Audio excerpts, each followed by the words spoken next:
Headlines out on China trade. China's State Council Information Office now saying that it's going to be holding a press briefing at 9:30 a.m. Eastern Time. Let's bring in Eunice Yoon from Beijing. Eunice, that's 9:30 p.m. your time. That means things are definitely heating up, and we're going to hear something potentially? Well, it looks as though that's going to be the case. It's actually 10:30 p.m.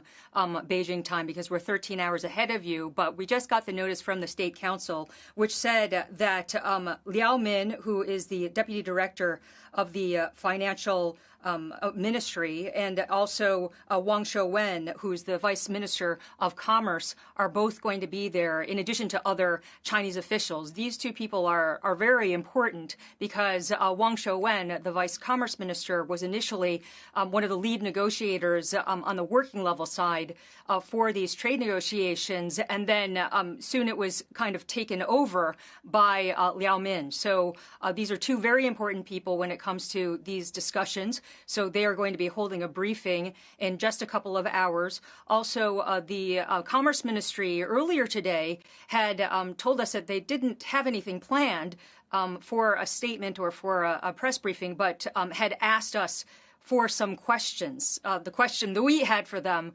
was whether or not President Xi was going to accept the offer that was on the table by President Trump. So we'll see whether or not we'll get an answer to that one.